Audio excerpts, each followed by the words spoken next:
Yeni bir bölümden hepinize merhaba arkadaşlar. Şimdi ne yapacaktım? Önce makine çarpışmalarını tamamlayacaktım. Şurada bir yerdeydi. Bu arada oyunun müziklerini ben sizden daha çok alıyorum. Siz almıyorsunuz sanırım benim aldığım kadar. O yüzden şöyle yapacağım.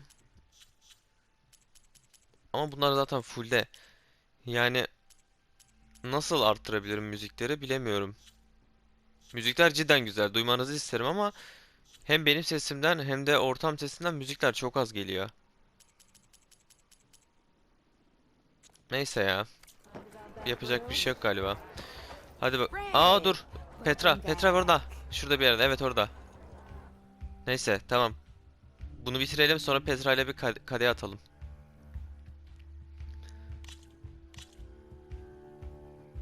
Şu eğitimleri bitireyim önce.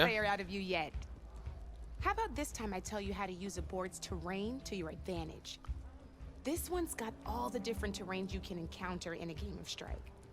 Knowing when and how to use them can mean the difference between victory and defeat. Terrain mainly affects your machine's combat power. As you know, when fighting an opponent's machine, you compare its combat power to yours. The higher your machine's combat power, the more damage you can do. So finding the right terrain is an essential strategy for overpowering your opponent. Here, Çok I'll zor show değil. you. Grab that piece to your left and move to attack my machines. Makinemin burada 4 vuruş gücü var. Burada 3. Now let's take a look at your machine's combat power. Combat and the value of the terrain Yine it's bastım standing ya. on.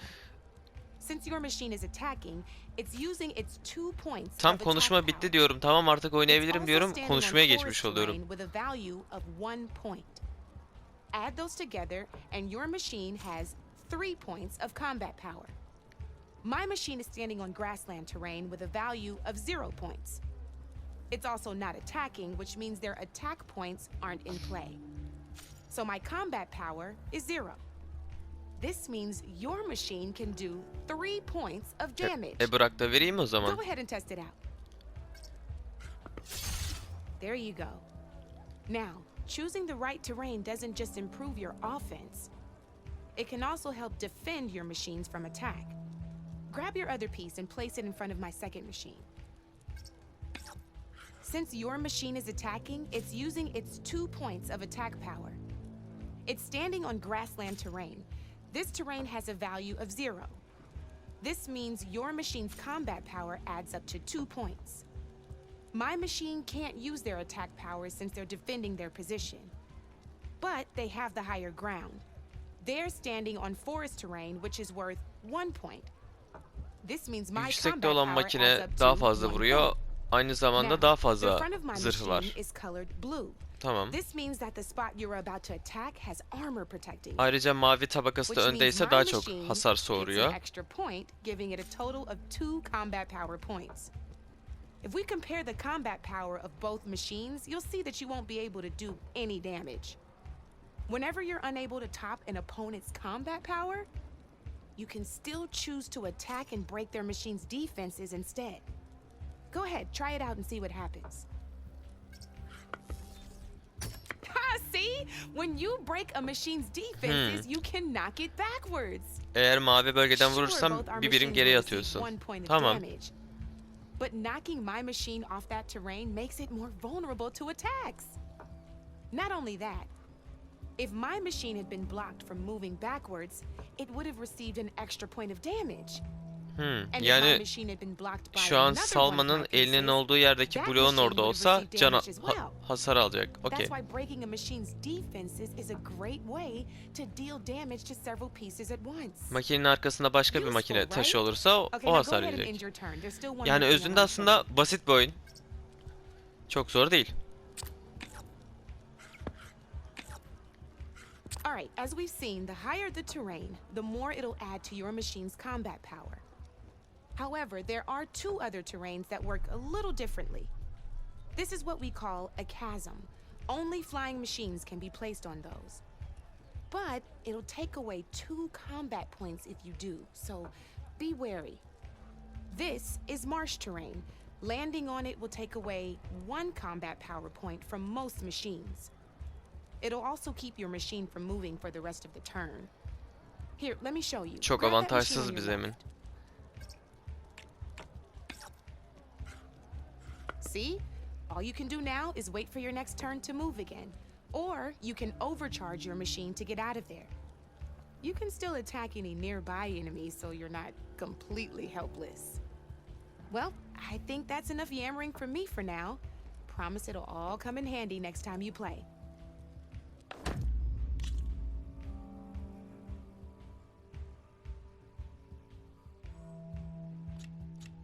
Tamam, son alıştırma. Here for more tips? İşkence bitiyor arkadaşlar. Sabredin. In a normal game, you get to choose which machines you place on the board. Each one is worth a certain number of setup points, and you can spend up to 10 assembling your army. Knowing what each machine brings to the game and building an army that matches your strategy is the key to becoming a machine strike master. When assembling your army, there are a few things to keep in mind. First and foremost, you can never have more than 4 of the same machine on the board at the same time. With that in mind, most players would choose machines based on how far they can move or how much attack power they have. But a real strike player will be looking at a machine's type and skills. Let's take a quick look, shall we? Pick up that machine on your left. All right, let's talk about the different ways in which a machine attacks its opponents. In other words, its machine type. If you look at your notes, you'll see this machine here is a melee type. You can also tell by the shape of the base the piece stands on. A melee type machine attacks the first enemy within range and no one else. Şeklinden anlamama gerek yok zeminin bana ne katacağından. Zaten şu çukurcu yazısının altındaki saldırı gücüm olan 2 var ya, onun altına da bir +2 yazıyor. O da bana zeminin verdiği avantaj. Yani aklımda tutmana veya sağdan soldan bakmama gerek yok. Now grab your other machine. Looks like we've got ourselves a gunner type machine here. This means let's move that machine forward and end your turn so we can take a look at the rest of the pieces. Neyse ki çok gerekli değil, biliyorum. Anladım olayı yani. Let's go with this piece first. This is a ram type machine. Attack an enemy with it and it'll push the piece backwards. Like this. See, now my machine has taken over your machine's spot on the Pozisyon board. avantajı için iyi bir taş. This is a great way to take the advantage away from your opponent if they have the higher ground. Looks like we have one more piece to look at. Now this is a beauty of a piece, a dash type machine. When it attacks, it'll move to the end of its attack range and damage every machine in its path, including your own. So make sure you take a good look at the board before you send it off to the races. Satrançtaki kale You gibi should gidiyor also yani. make sure it's able to finish its attack on an empty spot. Otherwise, you won't be able to attack at all. Here, I'll show you. Ha, üzerinden de atlıyor. Look, it even rotated your piece. A nifty little piece you'll definitely want in your set. If you look at your notes, you'll notice this particular machine has one of the skills I mentioned before. There's quite a few of those, and we haven't even looked at all the machine types yet. But I'm pretty sure you've got more important things to do, so... Yok canım, ne önemli işlerim var, alt tarafı toplantının gerçekleşmesini sağlamam lazım. Ardından dünyayı kurtarmam lazım ama ben sana buradan makine çarpışması oynuyorum. Çok önemli değil yani. Tamam, artık şey yapalım. Şu gerçek düellomuzu edip kalkalım buradan.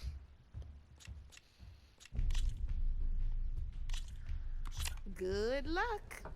Konuşmayacaksın değil mi? Tamam, ben oynayacağım. Şimdi +1 0. Burada başlayayım.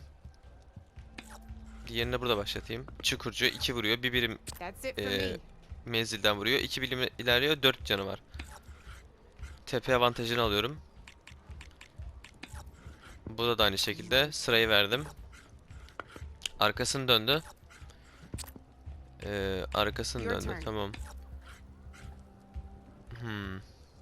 Bunu yaparsam o da benim arkamdan gelip vurabilir ama avantaj muhtemelen bende olur diye tahmin ediyorum. Şöyle yapayım.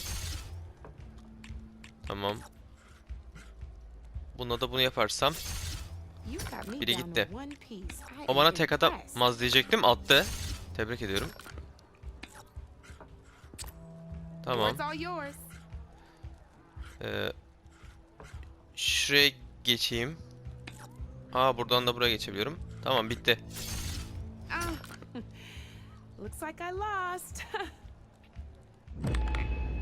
Okey. Aa, 75 para verdi. Güzel. Para kasabilirim yani az çok burada. Orta. Tamam tamam. Bekle, yeneyim.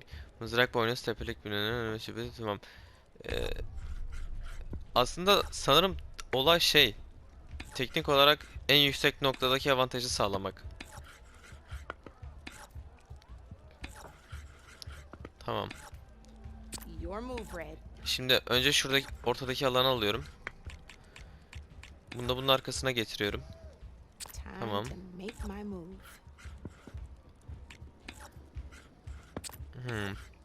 Oo, bir dakika. Oradan 3 vuruyor. 3 vuruyor.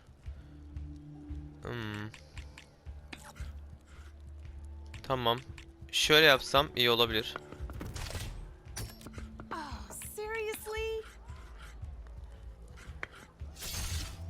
Tamam.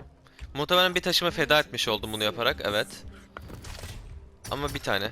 Fazlası değil.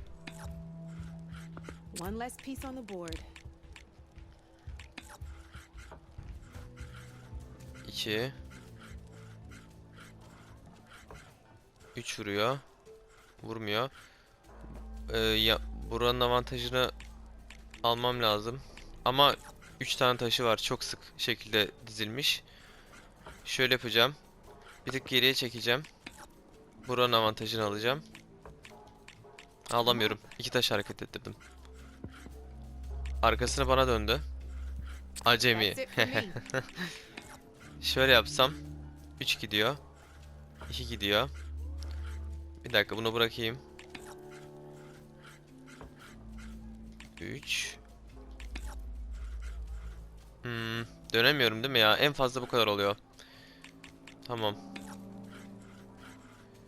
Burayı alayım ben. Şöyle yapayım. 3 Şöyle yapayım. Tamam. Tamam, beni yükseğe atmış oldu. Ha, şeyini kullandı. Tamam.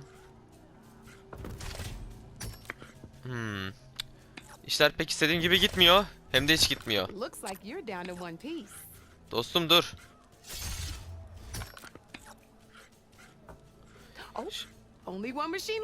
Tamam, dur bekle.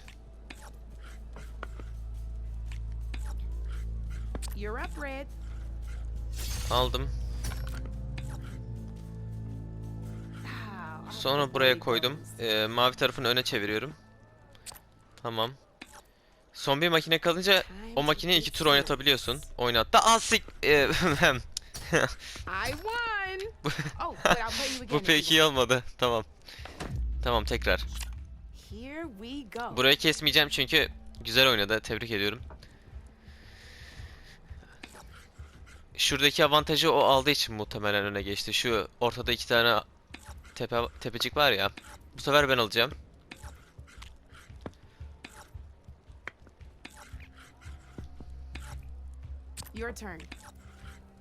Aldım. Buraya çekiyorum. Tamam.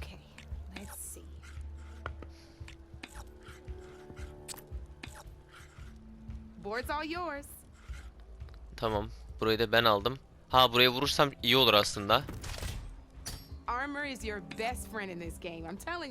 Bu burada kalırsa zaten ölecek. Ben bunu feda edeyim. Tamam. Bir tur boyunca onunla uğraşacaklar. Bu benim için iyi olacak.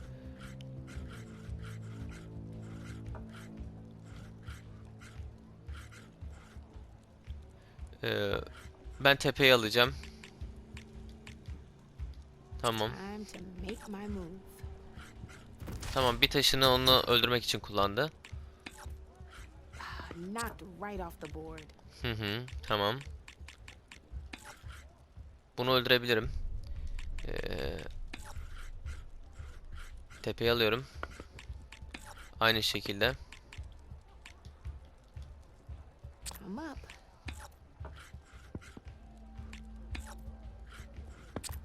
Your move, Red.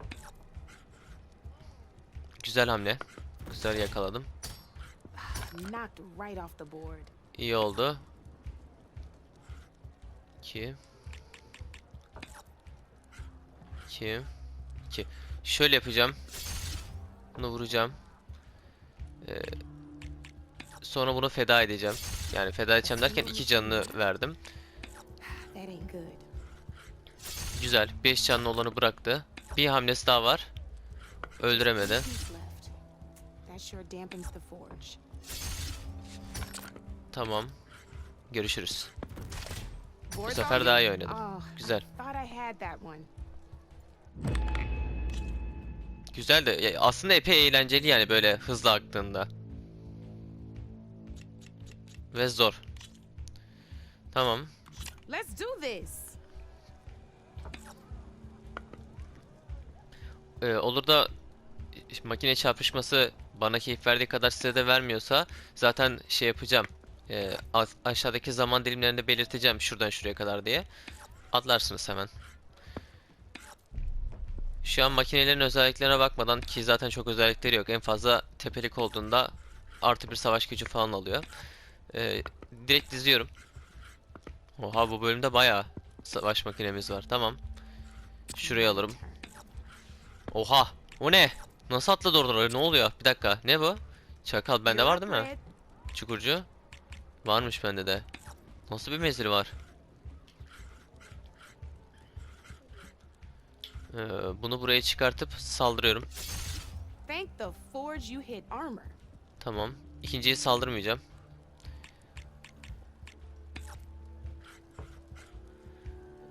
Şöyle yapayım. Güzel oldu. Hey, I like that piece where it was. Hayatta her şey istediğimiz gibi gitmiyor işte. Your turn. Yine kayıtla alakalı bir şey kontrol etmem lazım. Bir saniye. Tamamdır. Devam.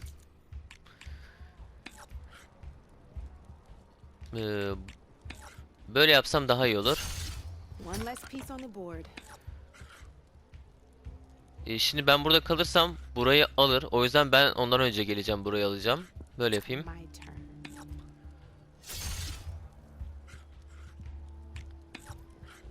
That's it for me. Tamam. Bununla burayı alıyorum.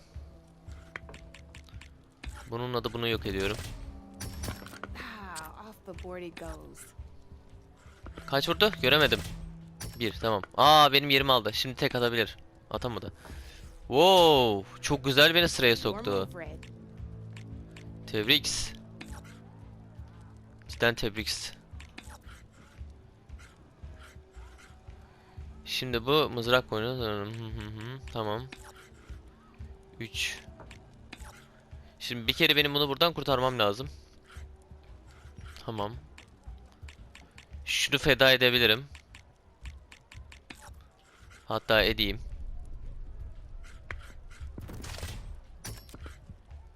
I'm up.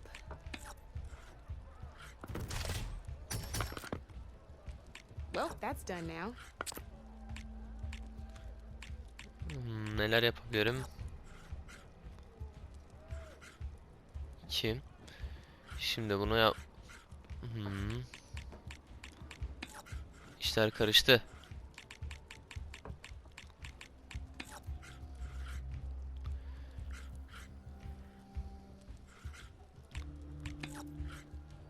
Şöyle yapayım. Bir de böyle yapayım.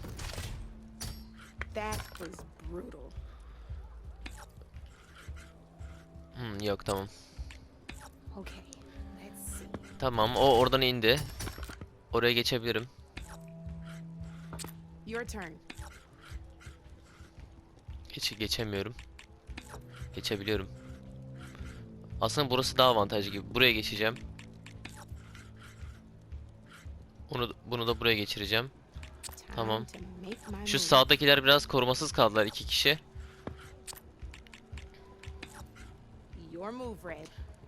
Ee,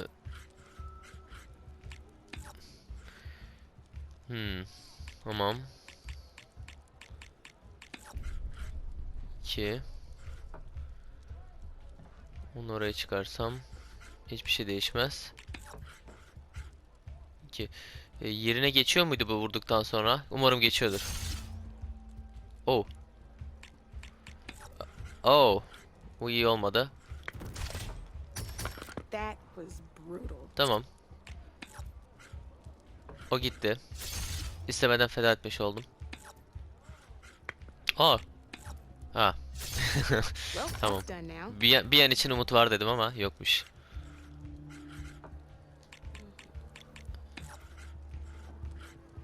Şimdi şöyle yapacağım. Bunu buraya getireceğim. Bunu feda edeceğim. Bunu vuracağım. Sonra bunu da feda edeceğim ve kazanacağım. Bu arada feda edeceğim diye bakmayın, işte bir şey yapacağım. İşte canım pahasına hasar atmış olacağım. Daha iyi olur.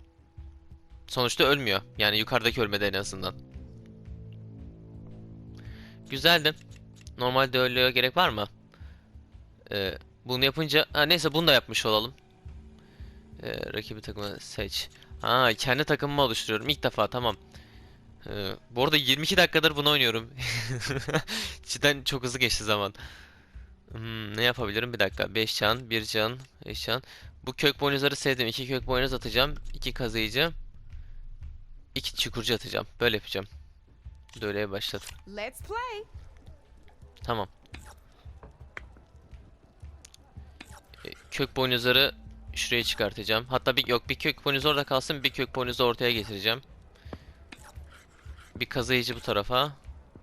Diğer kazıyıcı da bu tarafa.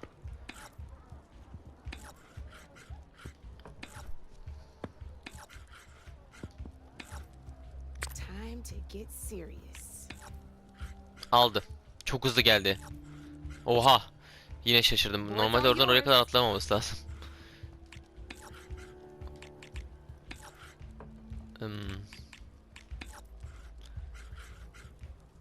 Bu yerine geçiyordu değil mi? Kök boynuz geçiyordu. Tamam. Tamam. O ölmez. Bir kez daha vursa bile ölmez. O arkasını o tarafa döndürdü. Tamam. Problem değil. 4. 2.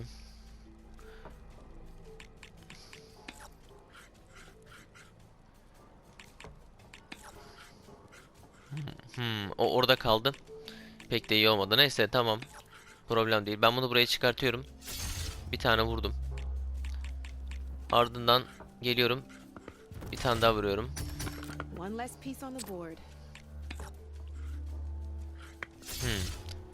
Öldürdü. Evet, öldürdü.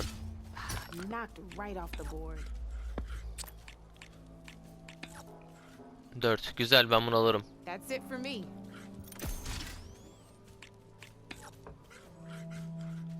Ama nasıl?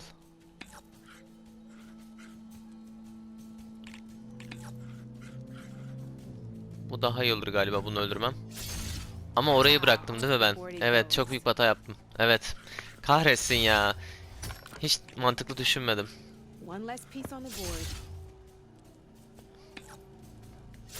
Ama şöyle bir şey var ki 6 puanım. Şunu aldığım anda oyun biter. Doğru bir açıdan vursam yeter. Bitti. Well, spark my forge. You have beaten me on every one of my boards. Now that deserves a prize, I said. Ne ödülü? Fırçasırtla çarpışma. Tamam, iyi.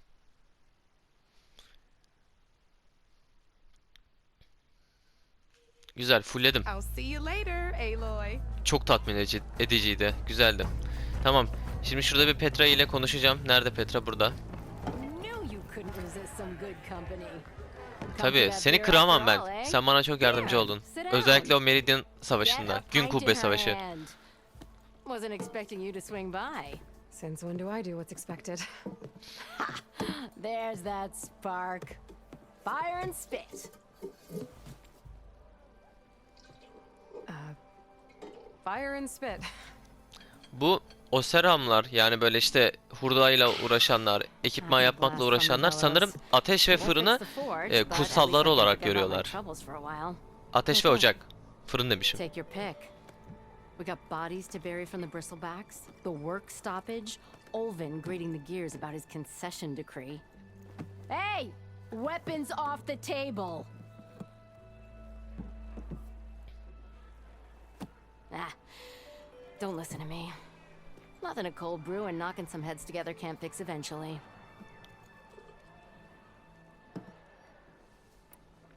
Önce şu fırçasırtları şey yapalım, bir anlayalım. Ayıp be kardeşim ya. Neyse, devam edelim. Where did they come from? That's the thing. No one rightly knows. They just showed up one day, rampaging around the valley like they exploded out of a forge. Lost some good people. But I heard talk of some vanguards trying to take them down. Did they come through here? Eren Stop by ve briefly for ekibi. supplies. Olvind was none too pleased. Won't be able to crank it to his advantage once the bristlebacks are gone. But how could Bristlebacks and the Daunt help Olvind? 2 words. Concession decree. Since no one knows where the bristlebacks came from, Olvind has taken to blaming the Acaba vadiye fırçasırtları Ulvund mu getirdi? Öyle bir şerefsizlik potansiyeli var adamın. Bana kalırsa. He's been trying to rile up the workers since the day he rolled into town. And people actually believe him? Lots of folks suffered at the hands of the Mad King during the Red Raids. Give him half a reason, they'll blame the Karja for anything. Damn Karja slavers. Sen ne yapıyorsun? Sen en son Meridian Thought civarlarındaydın. you'd be back in Freeheap. Well, after the big battle at Meridian, I went back, but realized it was running smooth. Didn't need me. Heard about the rebuilding out at Barren Light. Figured they could use another hammer. Been scraping by ever since. You could always leave. And go back east? Nah. I ain't one to leave a lit forge. Besides, someone's gotta be a squeaky wheel for the workers around here. So about Olvind. Around here, everything's about Olvind. How'd he end up in charge? He got here early, like a squirrel smelling a fat nut. He knew rebuilding Barren Light would need stone and timber. So he jangled purses all over Mainspring, getting investors to front claims on anything in the Daunt that might be worth a damn. Thing is, all the bankers back home know that this is Karja land, and the Sun King can revoke those claims at any time. That's why he's desperate for the magistrate to sign off on a concession decree. This concession decree, what is it exactly? And how would it help Olvind? It's pig diddle, that's what. A writ that would put all Osram claims in the Daunt under Osram law, even though they're on Karja land. It would mean that any existing ore, stone, and timber claims couldn't be revoked by the Karja. No more risk, no more hesitation for Olaylar iyice investors back in the claim to politikleşmiş. pour in the shards and expand their business.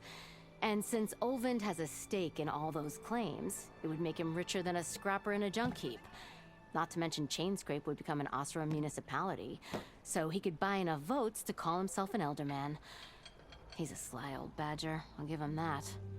Figures if he keeps up the pressure, eventually the magistrate will sign. Neyse, konuştuk. Seni de kırmadın. Bana da güzel bilgiler verdin. Teşekkürler. Artık kalkayım. Well, I have to be going. Thanks for the drink, Petra.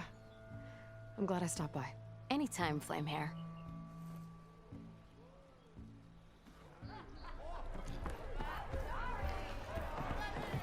Güzeldi. Şurada bir soru işareti var. Ona yaklaşayım.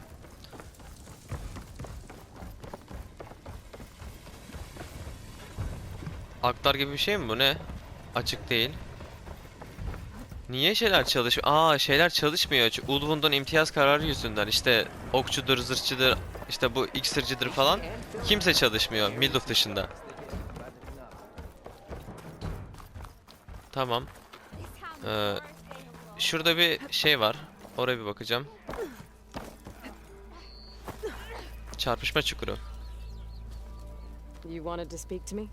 sinek gibi olmuş You abi. know better than anyone it's a dangerous world out there, and not just against machines. Name's Odor. This here's my training pit. Best place to practice close combat this side of the Forbidden West. Say, I wonder who'd win in a fight.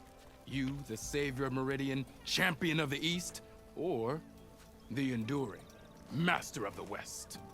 Who? Sebatlı kim? The Enduring, a legendary Tenakth fighter, the master of masters. I've heard the Tenakth have training pits just like this one. It's how the warriors get so fierce, see? And only the very best from the pits get to train with the Enduring. So, Ne övdün to be? find the Enduring, I should look for these training pits if I'm ever out Merak that way? ettim şimdi. You'll have to go far if you do. The Tenakth are split into 3 clans. Burada 1v1 clans, atacağız 3 herhalde. capitals, 3 training pits. My guess is you'd have to beat all of them if you want to train with the Enduring. If the Tenakth don't kill you on sight, that is. But that's a far spark in the wind. As for right now, I also offer challenges to test your fighting skill. Who would I be fighting exactly? You? Well, I know you're the savior and all, but you have to beat all the others first to challenge me. Rules are rules. We only use dual blades and practice arrows, mind. These drunken fools would run themselves through otherwise. You have to leave Mantıklı. everything but your spear and practice arrows at the gate. But I'll look after your gear, not to worry. So, Bak özellikle what do you mızrağım say? çok önemli ona göre. Up for some training? I might be. That's what I like to hear.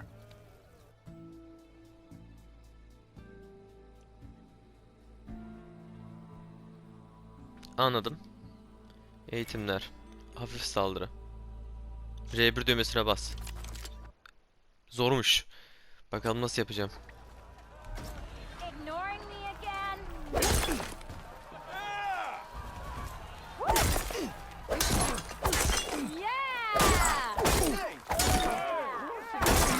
Light attacks are fast, but easily blocked. So learn to combine them with other attacks.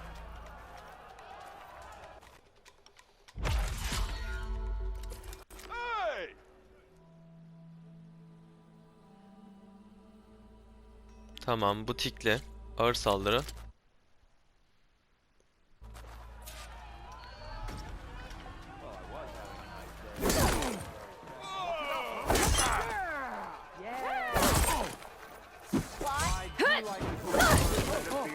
Ha, bu charge'lanmış ağır saldırı direkt ağır saldırı diye sayılmıyor. Okey. But they're slow, so your opponents might counterattack.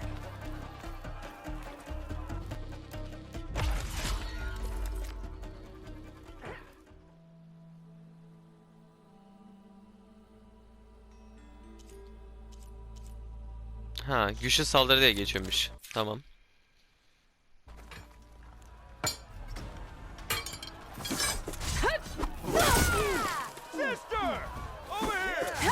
Power attacks smash weapon blocks to really hammer an enemy with damage. But they're slow and leave you vulnerable, so pick your moment.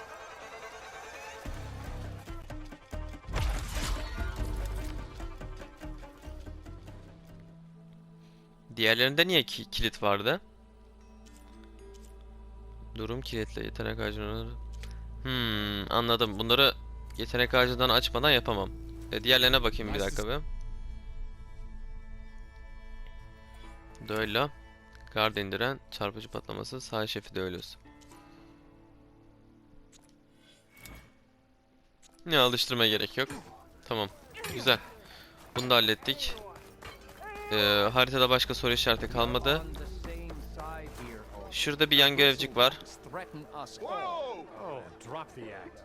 We all know it was the Carja who let the bristlebacks into the valley, sent them straight through the gates of barren light. That is preposterous. Şu an altyazıyı okuduğum için girmiyorum. Would we let dangerous machines into our own land? You mean the land that honest Osram laborers work tirelessly with no say in its governance?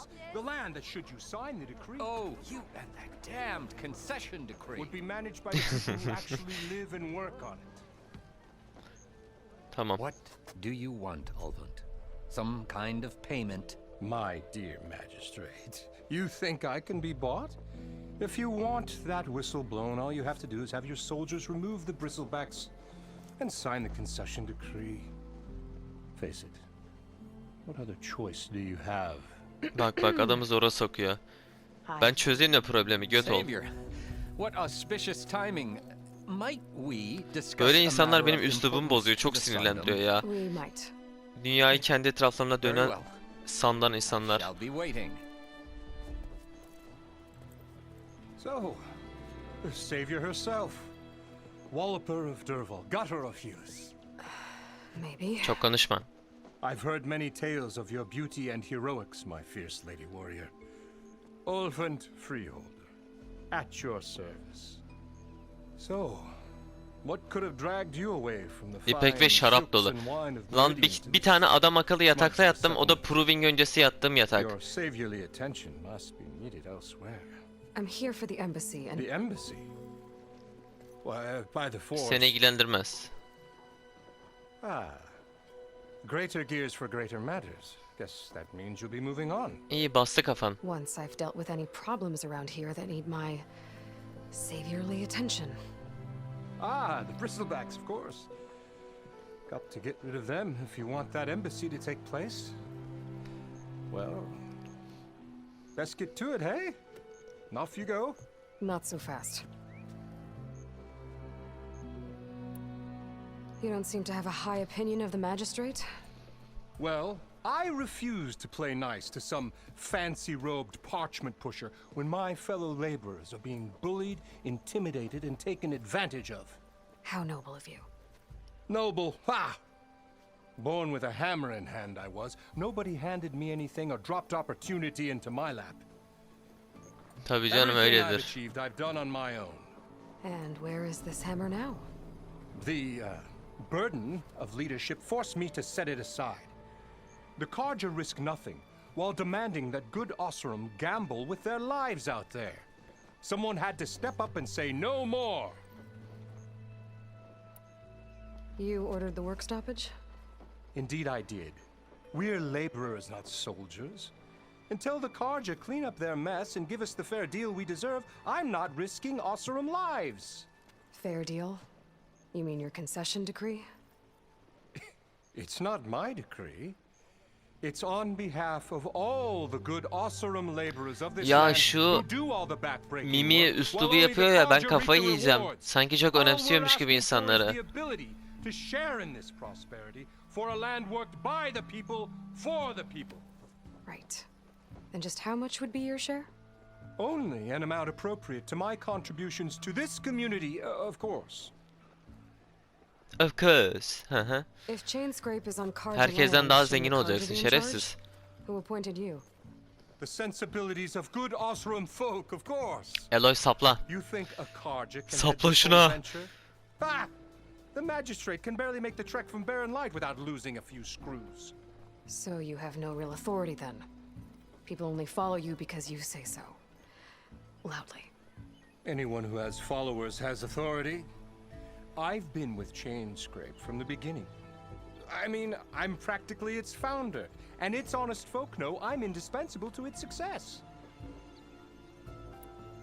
You said you founded chain scrape. Somehow I doubt that. Practically founded, I said. I alone saw its potential when it was just a smattering of tents in Barren Light's shadow. I invested in the mine, convinced some friends back home to do the same, and here we are. You could say Chain Scrape is what it is thanks to me. Oh, so you're not just standing around and profiting off everyone else? Not at all. Sure, I make a little return on my investment here and there, but my main priority, as it was from the beginning, is to look after the well-being of these honest, working Osseram. Lütfen daha fazla konuşmamasın, katlanamayacağım bu adama. Where's the whistle? Right in the middle of town, but with the threat out there, I'm not endangering innocent Osseram lives. I'm going to clear out the bristlebacks. And when I'm done, this valley is going to get moving. If that's what it takes. Until then, I'll keep looking after the safety of these good folk. Oturduğun yerden mi? Just be ready to blow the whistle. Vahamet görevini yapacaktım ama önce bunu yapacağım. I bet he's in the tavern. Yargıçla konuşayım hemen, bir de biraz da ondan bilgi alayım. Normalde almama gerek yok, muhtemelen opsiyonel bir bilgi alımı ama alacağım. Çünkü bir daha nerede bulacağım bu görevi? Savior, thank you for taking the time. And my condolences that you had to endure Ulvund's bloviating.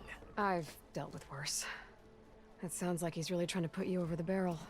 The idea that the Karja purposely let bristlebacks into the Daunt, it's completely absurd. But the louder and longer he says it, the more support he'll get for his damned concession decree. How did the bristlebacks get into the Daunt? No one knows for sure. The first report of them came from west of the quarry. But unless they have wings I don't know about, I don't see how they could have come over the mountains. No other way in. The only way I know about is barren light. Look, if you can get to the bottom of this, I can offer a considerable bounty in return. Help me shut Ulvund up. What is this concession decree that Ulvund wants? He wants the Sundom to designate portions of the Daunt as Oseram holdings. Only the portions, mind you, that produce any value. Let me guess. Because he stands to profit somehow? Exactly. With the Daunt under Oseram law, he could secure more investment for their numerous ventures. He can't get those investments without the concession? No. Not while there's a chance the Sundom could revoke their access. Hence, why the concession is so important to him. And why blaming the Karja for the bristlebacks, no matter how absurd, works in his favor. How does blaming the Karja for the bristlebacks help Ulvund get his concession? Look around. This may be the Sundom, but Chainscrape is all gears and rust and bad ale. Claiming that the Karja loosed the bristlebacks in order to intimidate Oseram laborers into obedience. Well, let's just say no one here has forgotten the atrocities of the Mad Sun King. And with the bristlebacks bringing work in the valley to a halt, Ulvund has plenty of time to pick at barely healed wounds. And if the Oseram refuse to work, unless the concession is signed, you won't have a choice. Correct. The reconstruction of barren light must continue. How did you get stuck out here? I asked for the posting, believe it or not. Overseeing the entire valley on behalf of the Sun King? It was an honor. Is an honor, I mean. But your job would be a lot easier without someone like Ulvund Fitne blasting fire all the time. Ulvund's not going anywhere. He's been around longer than I have. Even fancies himself the founder of Chainscrape. Now, I'll find a way to live with him. I have to. You said the bristlebacks were first spotted west of the quarry? Yes, according to one terrified laborer, said the ground trembled before they came charging down the hillside. He took off and ran all the way here. Good place to start looking, then. If you learn the truth, maybe Ulvund will stop blaming the Karja for every problem under the sun, and maybe then he'll actually focus on rebuilding barren light instead. Okey. Tamam, şimdi görevlere geliyorum. Bu görevi yapacağım.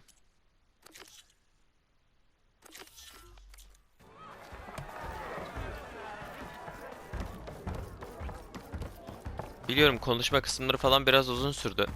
Hatta videonun büyük bir kısmı. Nereye gideceğim? Oo. Bayağı uzak.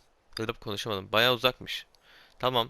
Oraya giderken videoyu hızlandırırım. Problem değil.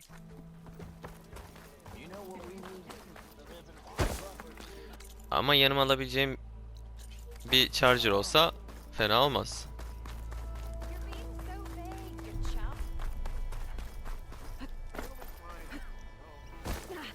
Aa, asit varmış lan, tam da asitin üzerine indim.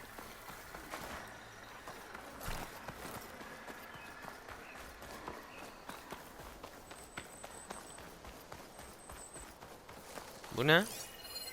I've never seen crystals like these before. Özel ekipman gerektirir. Bu demek ki şu an bunu yapamazsın. Tamam. Şuradan bir arkada... Ne oluyor lan oradan? Bristleback's gonna run him down. Get to safety!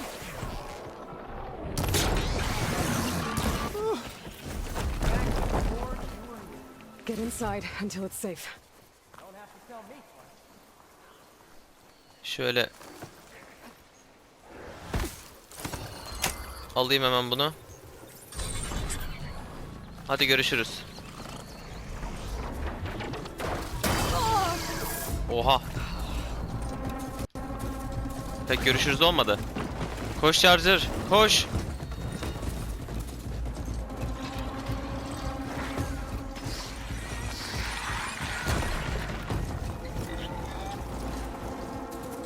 Looks like some sort of quarry. Ne oluyor? Bir dakika, benim burada inmem lazım. Bu ne? Ha. Görev yeri zaten buraya yakınmış, tamam. Asit fırçasırtı. And it's full of bristlebacks. Tamam. Ben bunu taramış mıydım? Taramamışım. Tamam.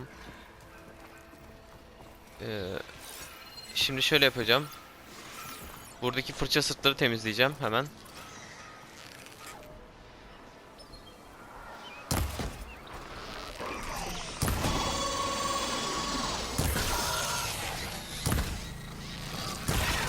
Tamam. Fırçasırtların... Bir dakika. Sökülebilir öğretici asit tenekesi, tamam. Ne yapıyorsun? Wow! Asit tenekesine asitle vurursam patlar diye tahmin ediyorum. Patla! Güzeldi.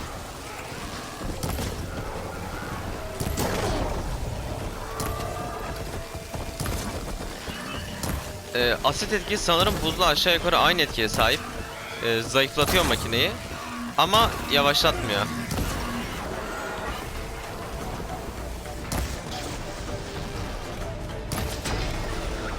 Vurdum.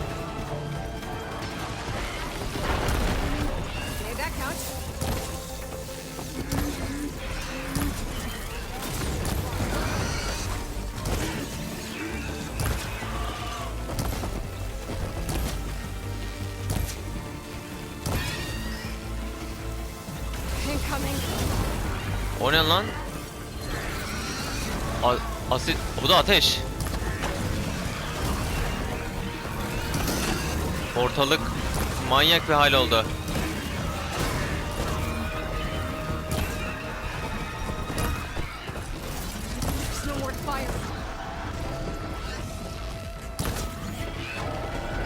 Şu boynuzlarını alayım önce.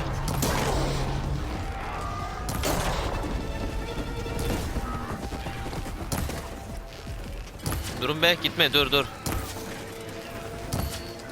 Arkamda bir tane fırçasırt kaldı değil mi?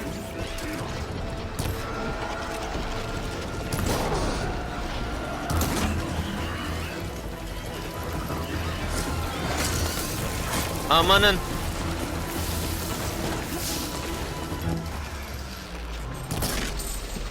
Tamam.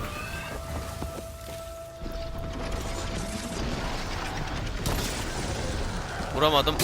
Vurdum. Patlayacak. Uzak durmalıyım.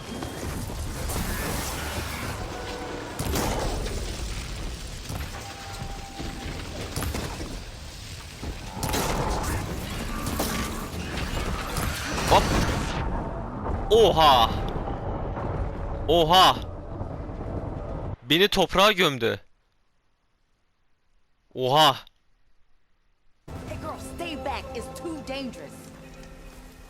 Oha ya, ciddi anlamda tek yedim. Arkadaşlar yardım falan etseniz, adamlar yok etti beni. Şu sarma çöp şişi falan mı yesem, ne yapsam? İnanamıyorum. Ağzım açık kaldı.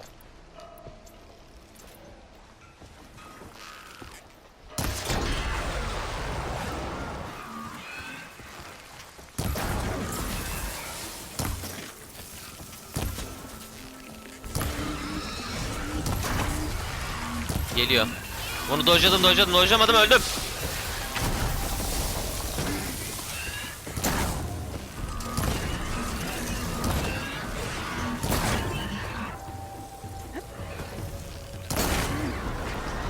Tamam.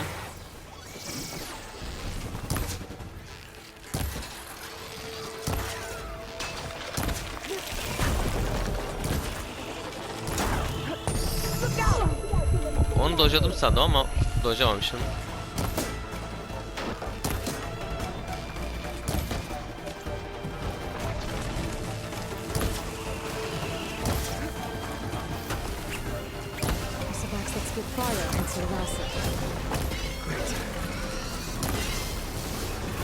Tamam. Şunun sırtına asitle vursam olmuyor değil mi? Çünkü bu ateş ya. Ateşle vurmam lazım değil mi? Evet ama yine de asit etkisi biriktirebilirim galiba üzerinde. Ya da birikmez mi? Hadi. Birikmez gibi ya. Tamam, problem değil. Oh! Buraya kadar geliyor muydun? Şöyle yapayım. Yanındakinin asit şeyini patlatayım. O da asit olur herhalde. Ama vuramıyorum. Göremiyorum. Evet, açımda yok çünkü.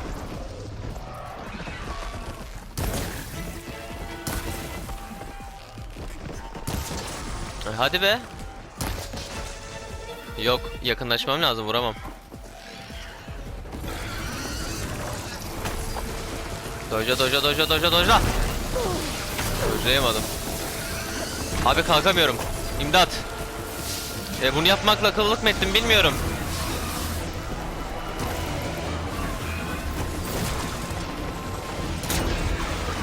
Vurdum. Patla. Sarma yiyorum ben.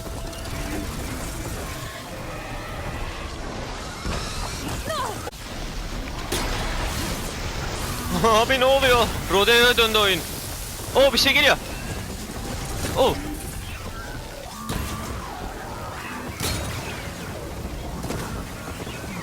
Şöyle yapacağım.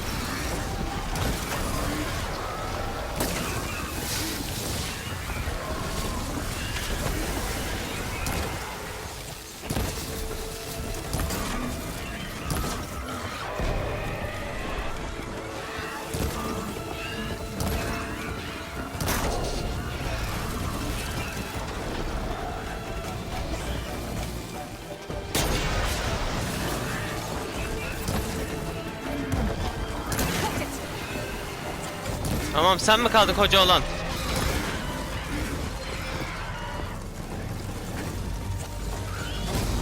Bir tane daha var.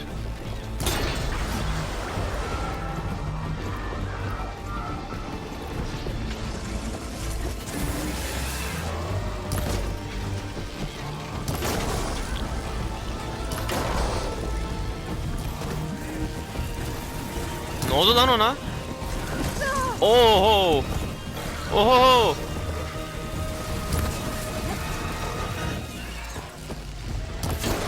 Bunun nasıl etkisi bitmeden öldürmem lazım.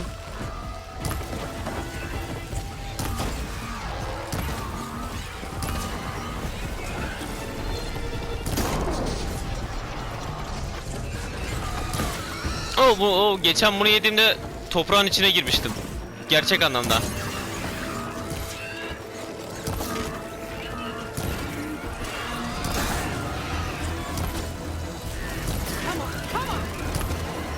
Wow. There. Core is safe. Wow.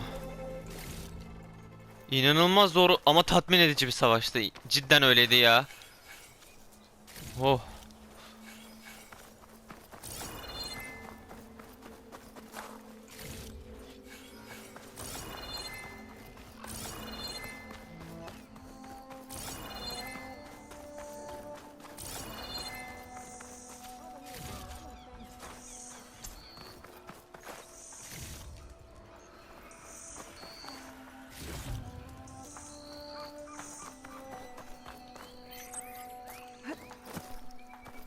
I don't know what Honora's doing out here, but consider yourself old.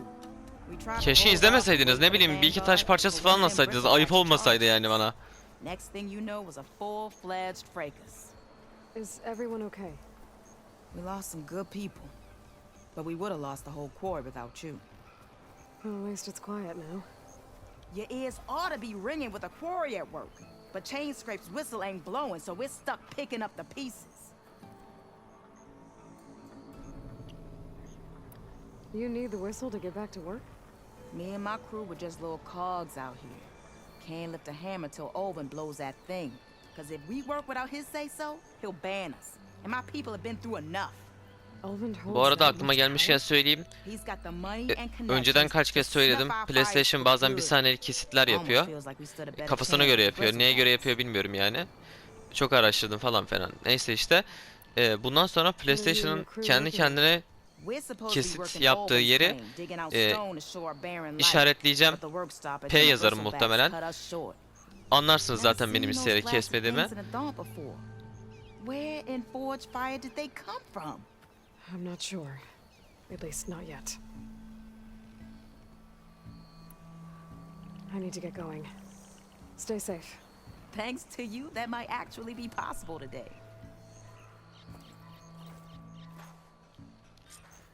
Wow, tamam.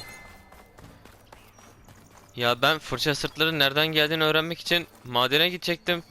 Gidemedim. Bayağı tuttular bunlar beni ya. 55 dakika falan oldu zaten. Aşağı yukarı bu noktalarda kapatıyordum. Neyse. İyi aksiyondu ama yani. Sağlamdı. Bir sonraki bölümlerde o zaman şey yaparım artık. Bu arada bunları ateşle vurunca patlıyordu değil mi? Evet. Tamam. Bir sonraki bölümlerde, hatta direkt bir sonraki bölümde ben direkt buraya gideceğim. Şu an olduğum yerden, ama önce şurada kaydedeyim ne olur ne olmaz. Şimdi ölürüm bir şey olur. Ayağım kayar. Tekrar savaşmak istemiyorum o manyaklarla.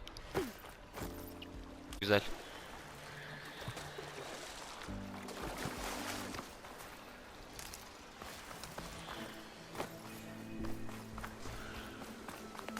Şurada da bir fırça sırt var ama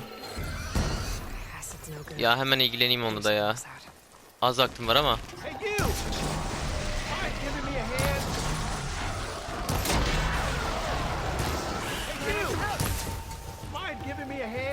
Dur be.